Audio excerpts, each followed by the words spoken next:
morning. Today is August 5th, 2020. My name is Father Trav, and I would like to welcome you to today. As usual, before we begin, I would like to remind you that we upload new episodes every Monday, Wednesday, and Friday at 6 a.m. Also, don't forget to like, subscribe, and hit that bell icon to be notified whenever new episodes are uploaded. With that out of the way, my friends, let's begin. My brothers and sisters, we've talked about prayer quite often in this season. Even further, so many times we go to God in prayer seeking answers to our questions in life. However, we miss the bigger picture of life. And it is so easy to fall into this trap. You see, friends, we live in a world of instant gratification. And so we want our prayers to be like that too often. We want everything now. We are not willing to wait on God's time and God's pleasure. I'm sure that this is nothing new over the course of history. People are people. Always, my friends, have been and always will be. But we, my friends, are surely more impatient in this day and age than any time in history before. However, we are reminded by Rick Warren, an American pastor and author, of why our patience of faith in God is essential when he states, God can handle our doubt, anger, fear, grief, confusion, and questions.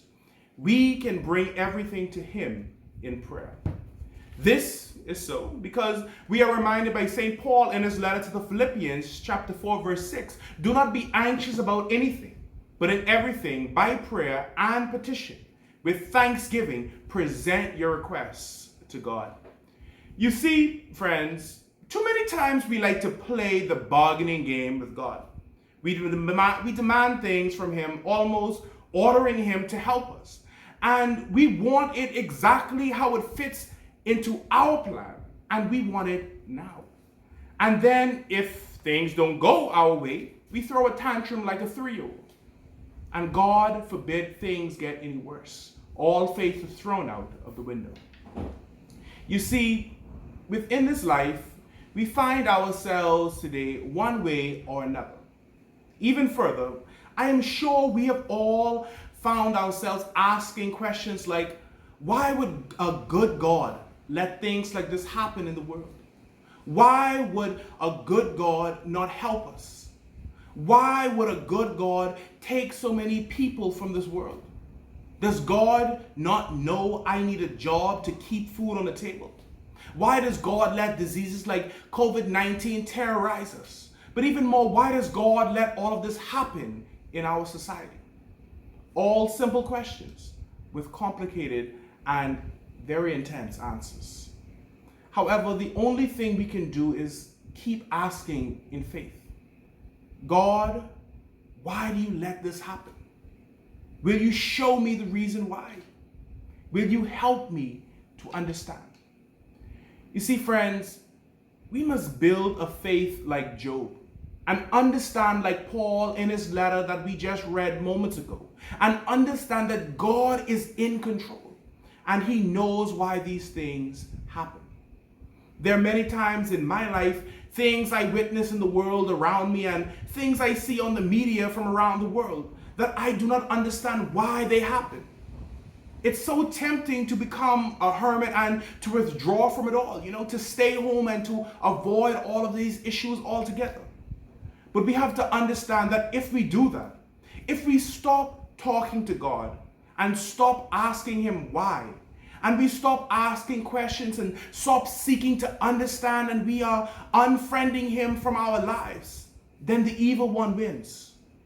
We may not understand why things happen, but we've got to keep seeking the truth and the answers to everything in life. We've got to keep asking God to help us. We have to keep understanding and asking him to give us strength to persevere through all the adversities that we find ourselves in. Friends, we cannot lose faith, especially in a time like this. And we cannot lose hope. Today, I want you to join me now in prayer as we bring today to God in his most precious love. Let us pray. In the name of the Father, and the Son, and the Holy Spirit. Amen. Heavenly Father, we are your humble servants. We come before you today in need of hope. There are times when we felt helpless, and there are times when we felt weak. We pray now for faith. We need hope for a better future. We need hope for a better life. We need hope for love and kindness. Some say that the sky is at its darkest just before the light. We pray that this is true. For all seems dark now, Lord. We need your light, Lord, in every way. We pray to be filled with your light from head to toe, to bask in your glory, to know that all is right in the world as you have planned and as you want it to be.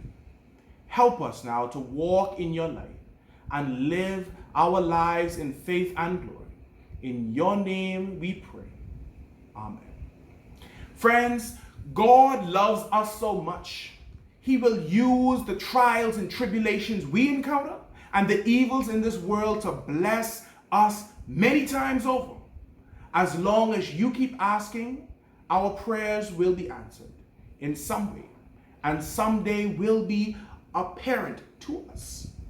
It may not be the answer that we want at the time, but it's the answer we need and the best answer in the long run. And I want you to believe that. As usual, I would like to thank you for tuning in. And as we always say, my friends, make today your best day. Until we meet again.